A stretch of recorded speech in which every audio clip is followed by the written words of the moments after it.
Hello,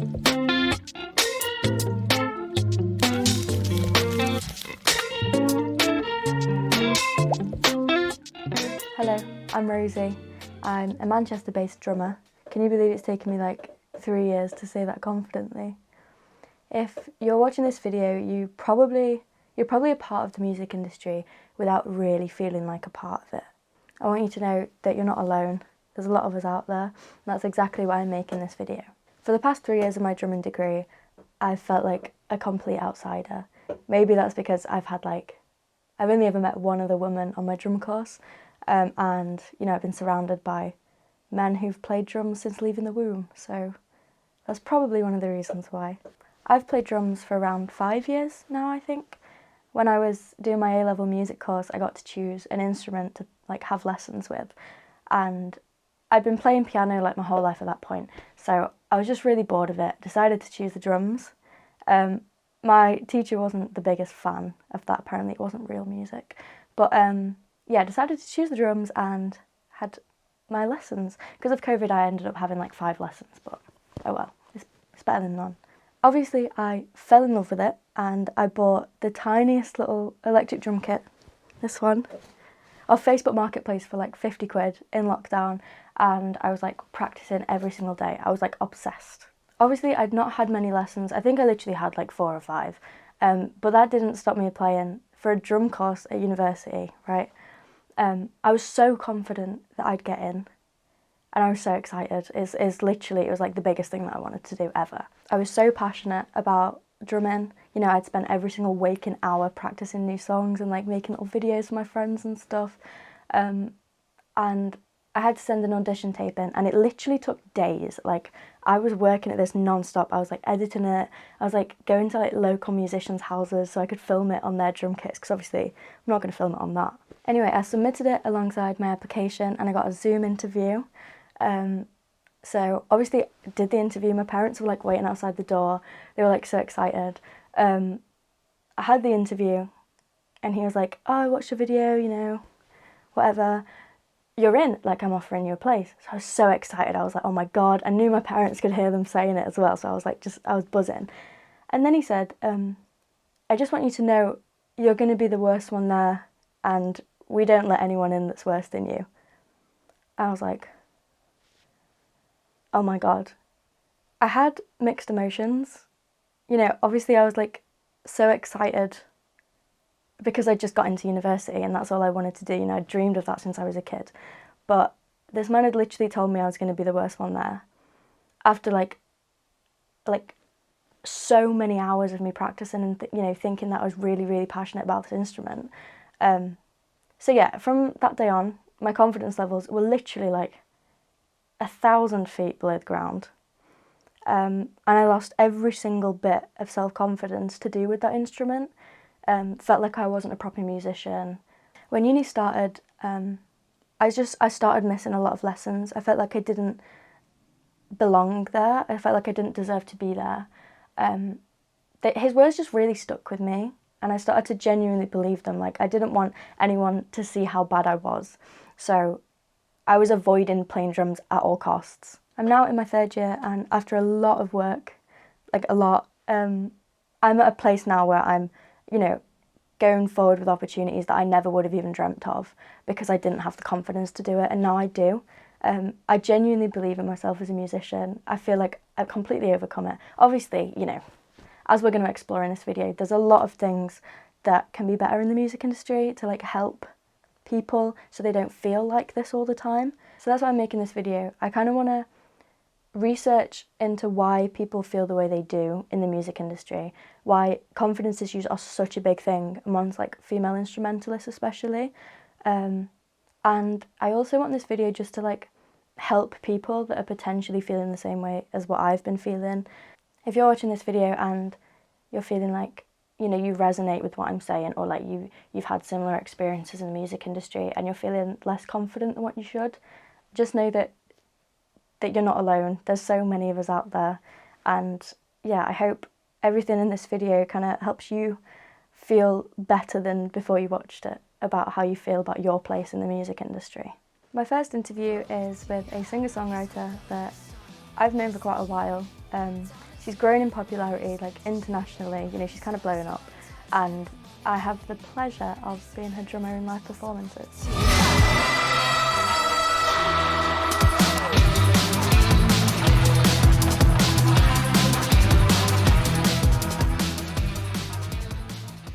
So first of all, can you share a bit about your journey as a musician and how you first got started in the music industry? So I first started making music when I was 13, playing guitar and writing songs because I wanted to be like Taylor Swift.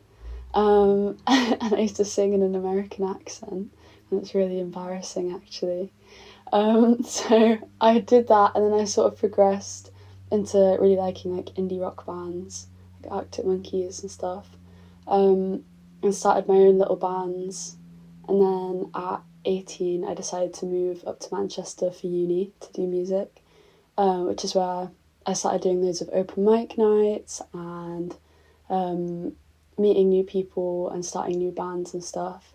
And then in second year I started doing sessions with my now producer, and we sort of worked together every week on songs to the point where we had a big body of work to start sending out to people. And then from there on out, it was sort of like posting those songs on social media, and then they ended up getting quite a lot of traction.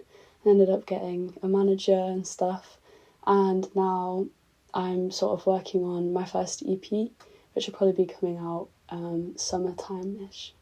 But yeah. Cool.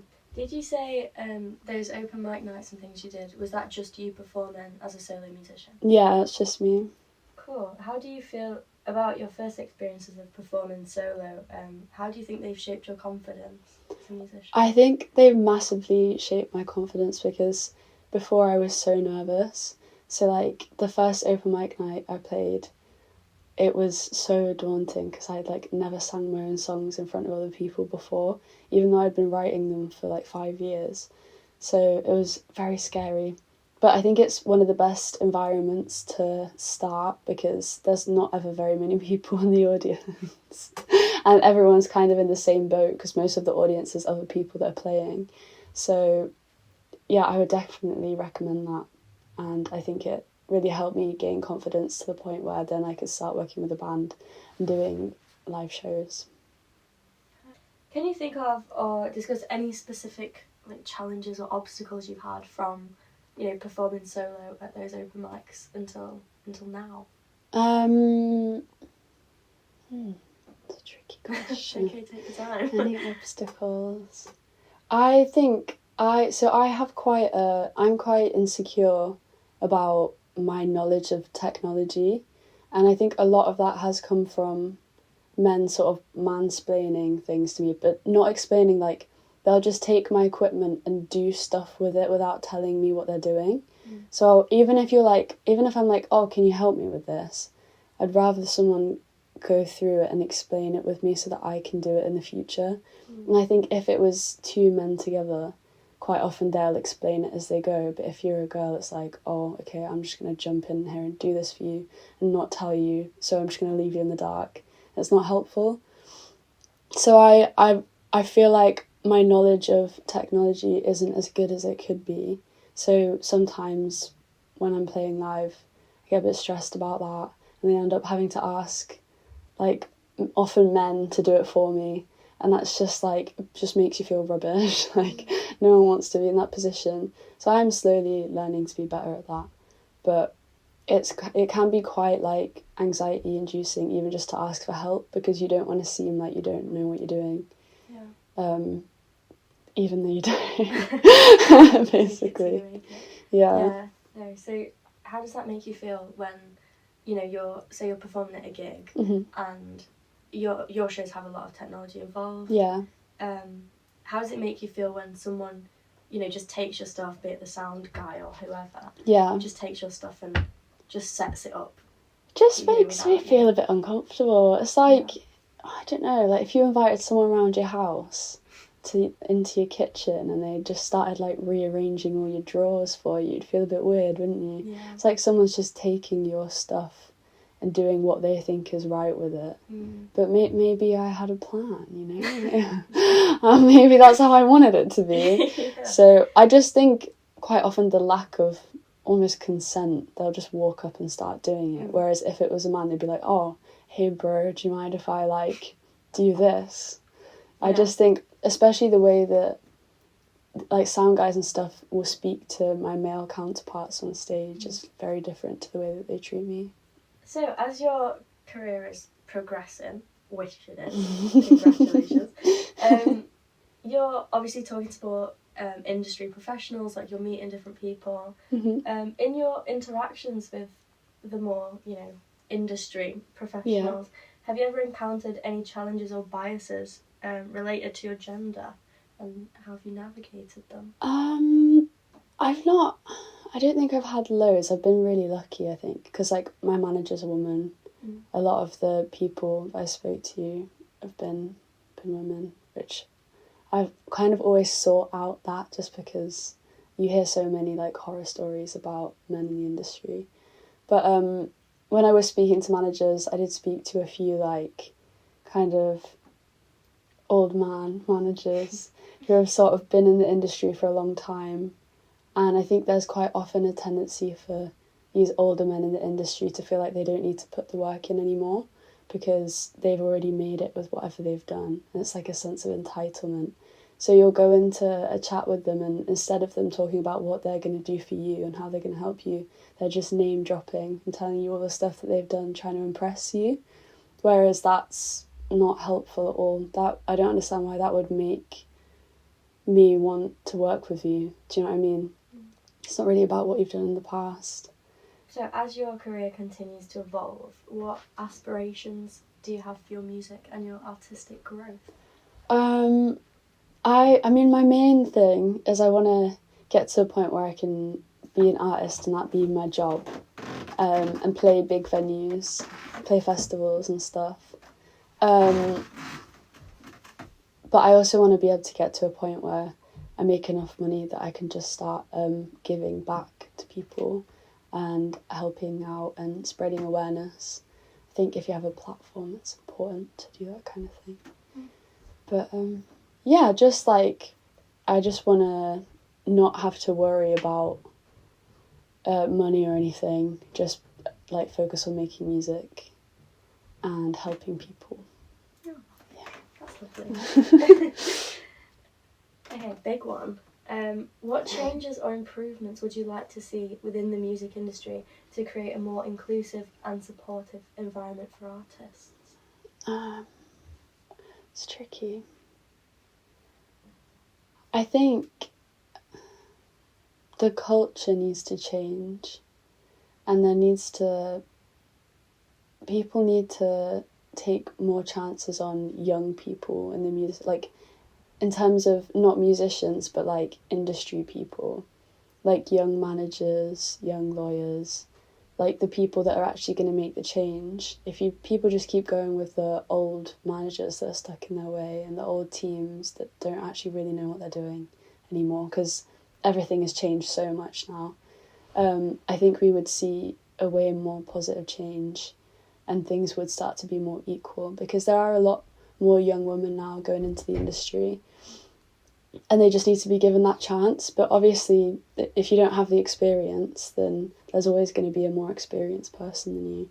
So I think it is important to make those kind of spaces for women, and also like kind of like I think older people in the music industry need to take the younger people under their wing and like teach them their ways, so that they don't feel like completely baffled by everything.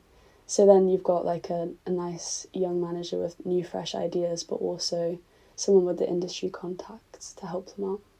Okay, and lastly, we've made it to the end. So looking ahead, what message or messages would you like to convey to aspiring female musicians navigating the challenges of breaking into the music industry, particularly in terms of overcoming gender-related barriers and staying authentic?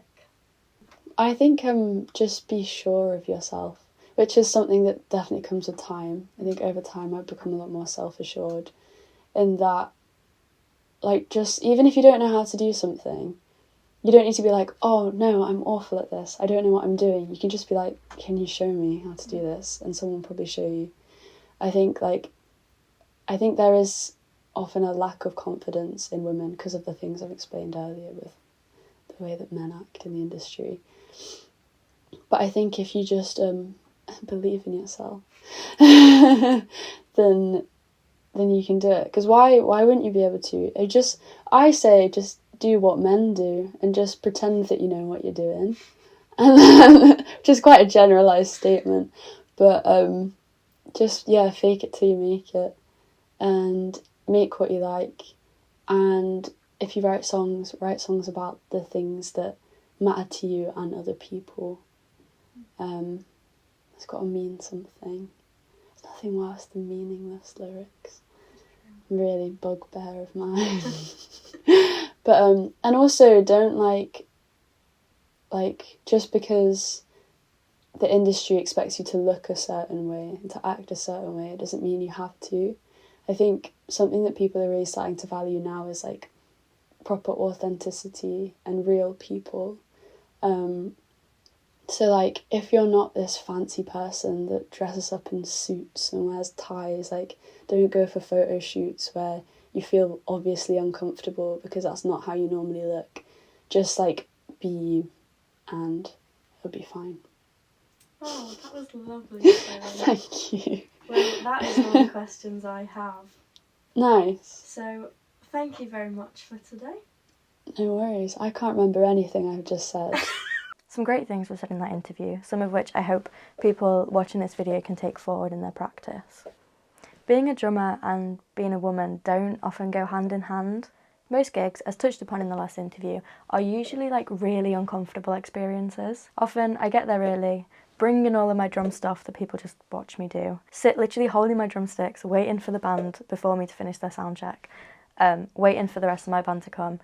And when they do, the, sound engineers, whoever's, the gig rep or whatever, will go up to my male counterparts in the band and be like, oh, so are you the drummer?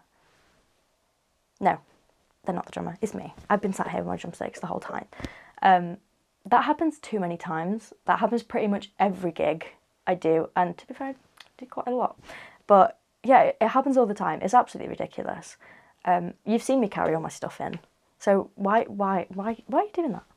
I still wanted to understand whether these types of issues affect women in the industry that aren't musicians. So I'm talking more like management, like PR roles and things. So I had an interview with a woman in PR and management to understand that side of the industry a little bit more. So I currently work as a music publicist and assistant artist manager / artist manager. And I've been working in PR for 2-3 years, going on 3 years now, and I've sort of moved my way up from an assistant role to doing a lot of campaigns on my own and sort of heading up big campaigns. And I also assistant manage a band and have just taken on a new artist of my own, which I'm really excited about. Ooh, and I also do a little bit of journalism. Can you share your perspective on the current state of gender representation, just in general, in the music industry? Well, it's kind of difficult to say, really. I feel like with my role, I am in a bit of a bubble. So I work pretty much entirely remotely. So I'm just working with my colleagues, and I work for a man and I work for a woman separately. And so those are the people who I interact with on a sort of day-to-day basis. The only time I sort of like go into the wider industry like in person is at conferences and events, and I'd say there's quite a fair mix. Like I meet a lot of women in the music industry, I also meet a lot of men. I'd say like I have a lot of email interactions, and again I would say they are probably about 50-50 men and women, and I don't know if that's just the area that I work in personally, whether just management and publicity is sort of bigger areas for women in music maybe, but I would say it's pretty equal or not not a noticeable sort of more one than the other. Yeah. No, that's good. Yeah. I'm glad to hear it. Yeah, me too. That's a good thing to hear. Me too. So in terms of like how artists are promoted and things, I'm assuming you know more about that than I do. When you say promoted, do you mean like gig promotions or like publicity? Probably like the publicity side of it, like Okay. the more business side of it that, you know. I Yeah, don't yeah, get to see okay, that yeah. much. Have you noticed any like gender biases or like stereotypes affecting how female artists are perceived or promoted in the industry? Well, it's kind of a broad question, I suppose. I would say there is, if you're asking me for like things that I've noticed in particular, there are particular genres where they are very, very male dominated still, and some blogs where you will just, and well, like working in PR, there are some blogs where I probably wouldn't pitch a woman to because like the writers that I know write for that blog, like I know the type of music they're into, and it is generally a sort of white indie rock sound. So I'd say like that area of things is very like noticeably male dominated. But then there is the other end of the spectrum as well. Like there are some places where I definitely wouldn't pitch a man and people who really want to champion minorities. But I would say that in those cases, they are actively promoting an underrepresented group, whereas this is, I'd say, like the other end of the spectrum is more sort of like just taste based. Like they're not just trying to promote men. Like it's supposedly they're covering a whole genre, but they're not. They're actually just covering a particular type of music. So on the more positive side, have you witnessed any like progress or positive changes in like recent years regarding like gender diversity or like inclusivity of any kind? So I think with publicity, I would, like following on from like what I was saying before, with publicity, I would say that there is a sort of new breed, like of a sort of, would you say maybe new gen? Like there's like a sort of a whole new like area. I mean, it's obviously not new, it's been around for ages, but people are really starting to like push forward like female only blogs and like LGBTQ plus blogs, and I think people are like really actively trying to push that, and I know that people come to me and they say, I really want to target this thing in particular, like these are the types of places I want to be on, because I think like they know that there's such a massive audience of people that want to see like women and other minorities in music at the forefront, and people are like listening to that and also want to support like the like gender diverse and LGBTQ plus friends, and there's so much like talent in that area as well that people just want to push it to the very forefront and say that like, and I think I've noticed that like a lot of particularly like diverse blogs who are actively really trying to be diverse have popped up, and it's really good. And they've been around for a long time, but at the moment, like I would almost say it's trendy at the moment, which I think is really nice. What structural changes, in your opinion, are needed in the music industry in order to like give women at all levels just more equal opportunities? So I think, talking from my experience, I don't think I've struggled massively, and I think that's because like from the very, very start I always had female role models. So my first experience in the music industry like as a whole, like full stop, was when I started at university, like studying music business, and it's from the off, like I was being taught by women in music. So for me, like from the very start, I didn't think that like I was at a disadvantage by being female, just because I'd seen all these like successful women already, and so I was like, oh well I can do it too, because I'm like passionate and I have similar qualities, and I think so I wasn't hindered by like any sort of bias that I wasn't good enough, or I had to work more or be more competitive, because I just had that from the very start. But I know that like in a lot of other people's experiences and some of my friends' experiences who've been working in the industry a lot longer and didn't start in the music industry when they started at university, it was very, very male dominated, and I think in a way like it sort of got them down a little bit, and I think if you have a female role model, then you're more likely to think, oh, I deserve to be here, I have a right to be here, even if you are working in a male dominated space, because you know that many have come before you. But if that's all you've ever seen, and it can be really frustrating, and I've seen a lot of people get really frustrated by it. So I think it just depends on where you start. But yeah, I think having female role models and mentors is so important, and especially with artist management as well. I'm glad that I work for a woman, because I see her getting taken seriously every day and getting respected by everyone she speaks to, or from what I've seen anyway.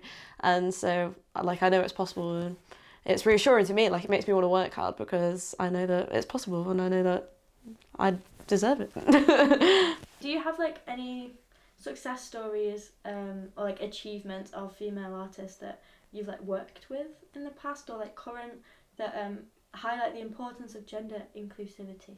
So I was working with an indie pop band with a non-binary front person, and they amassed such a huge following so quickly, and they were being supported by Spotify, and they went really quite viral on TikTok at one point, which is really cool. And I know that TikTok's a good place for diversity in music. I see a lot of all different people doing so well on TikTok, and I think it's really nice, because it's got such a broad audience as well. It's not just one certain type of person using TikTok. There's so many people, so that's a good platform to do well on. And yeah, they did really, really well, and yeah, they've had a lot of success, and they signed a distribution deal with a very well-known label.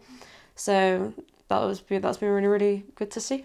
In the future, what strategies do you think can contribute to the growth of a more equal and supportive environment?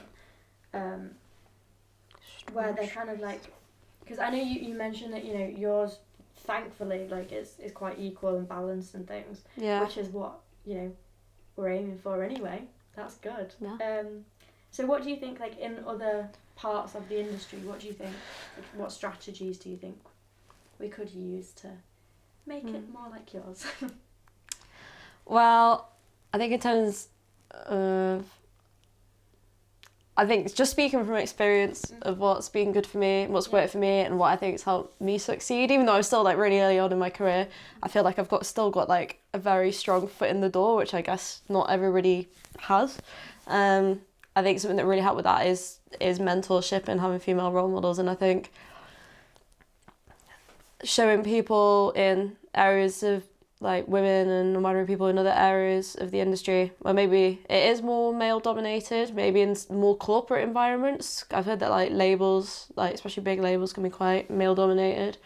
I think just connecting women at early stages of their career with women doing the same thing on a big scale and successful is just so important. Getting advice, and even sometimes just the validation of being told that you deserve to be here, and can be enough. But also just learning from other people's experiences, and just seeing other people doing well is just so important. And it's been invaluable to me, and I do wonder where would I be if I didn't have the role models that I've been really lucky to have from the very start of my career.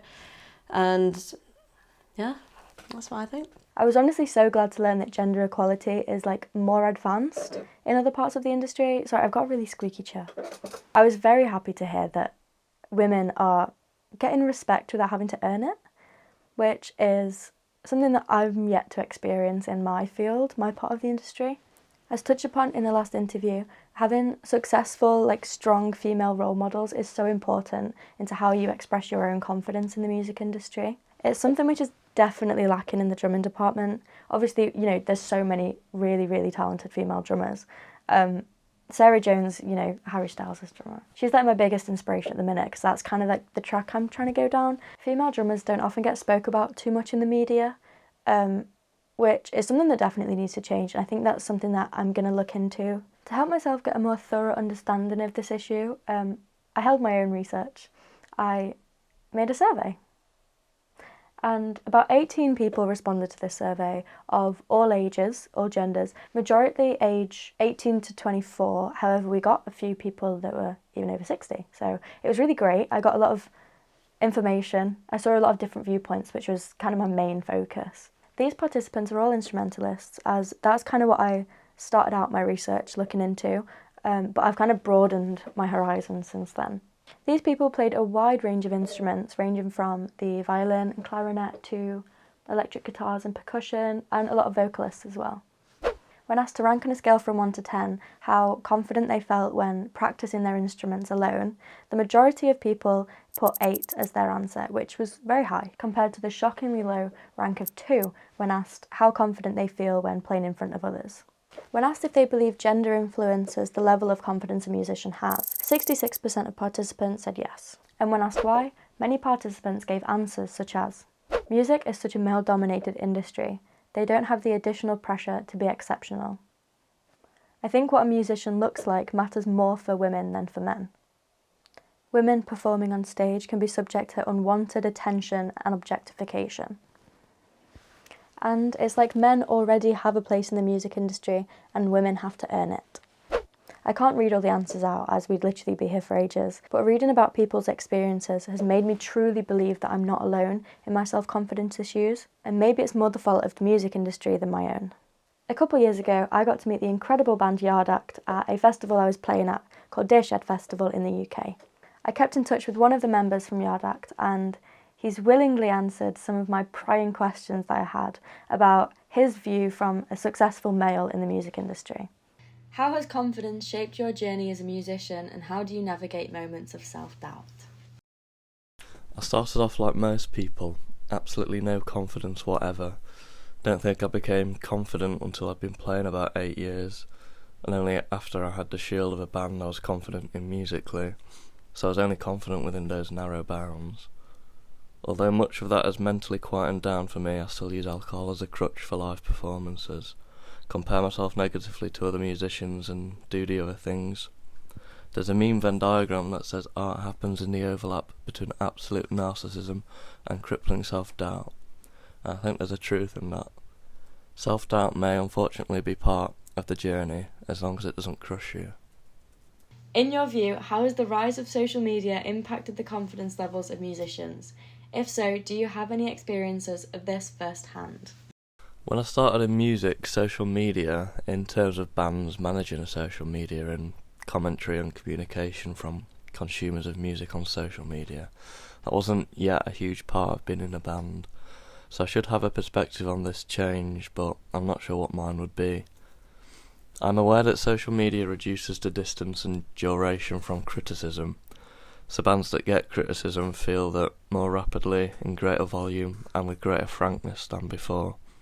When I started in music, I wouldn't see frank opinion on a performance via social media, which I do now, and that obviously can be hard to handle, but in my earlier days I would still hear it from reviewers of shows who I actually think used to be more brutal in the past.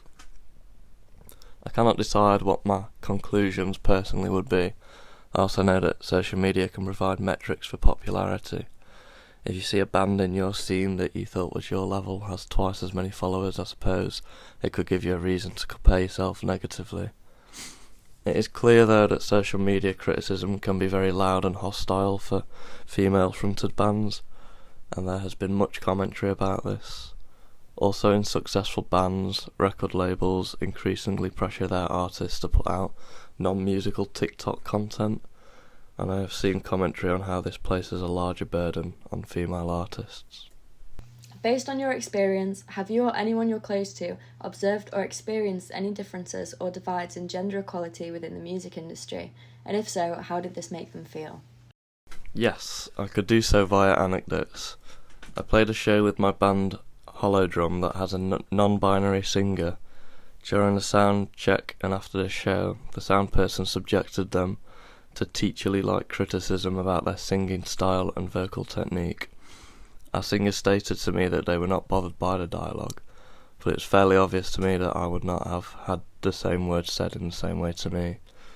During my playing with Yard Act, I saw a widely shared article about the industry plant concept, which stated that Yard Act had had staggeringly less accusation than Wet Leg, two bands that started around the same time. That was profound to me, as the accusation against us was quite loud for a period after we released The Overload, and I would have naively thought there was equivalence in our experience. But the article made me realise that their experience would not have touched mine in terms of intensity. We had a female tour manager for some time, and it was quite common that venue staff would talk to our male sound engineer before our female tour manager. She felt that quite keenly. Of the bands I know, the ones that have suffered the loudest and most intense negative criticism are all female-only or female-fronted bands, and their reactions have been a mix of anger, upset, righteous indignation and willful indifference. In your current industry experience, particularly in festivals and live performances, do you see a shift in gender dynamics among instrumentalists and event roles, with more women participating and contributing to a greater gender equality? I do observe that over time there has been a slow growth in the percentage of non-male staff at events in different roles, as well as in bands, and a normalisation of this. It is more common now to have female front of house and tech. In my musical community, however, it's still overwhelmingly male as an industry. As a male artist, is there anything that you do personally to help ensure that there is less gender inequality in the music industry? I think I ought to listen to the voices and do the things asked. I think that the main way my current band can combat gender equality is to hire and work with more female musicians and staff. We did this fairly self-consciously at first, and have hired female merch, lighting, managers, crew, performers, and support acts where available, but this is far from perfect. I suspect that as an all-male band with overwhelmingly male crew, we could do with shutting up and moving aside from time to time. That was all so insightful, and it really shows the difference between how men and women view the industry. I remember when the whole industry plant thing was like a really big deal between Yard Act and Wet Leg, as they both kind of came out at the same time. And because Wet Leg are female, they got accused of being an industry plant, and Yard Act just got away scot-free. Researching and talking about gender inequality in the music industry is crucial, as it sheds light on challenges that are faced by women in an industry that often overlooks them. By continuing these conversations, we're not only acknowledging barriers that women face, but also working towards creating an inclusive and supportive environment for everyone. It's about recognising the talent and potential of musicians, instrumentalists, sound engineers, lawyers, management, people in PR, and ensuring that they have the same opportunities to thrive as their male counterparts in the industry. Addressing gender inequality isn't just about fairness, it's about enriching the music industry with diverse voices and perspectives, making it stronger and more enjoyable for everyone involved. I really hope this documentary has helped people, even if it's just one person, to understand that you're not alone in this. So many women face these problems every single day in the music industry. So much still needs to change in the music industry, and as long as we keep talking about it, raising awareness, and just being ourselves, I promise we can make a change. Thank you so much for watching, and I'll see you in the next one.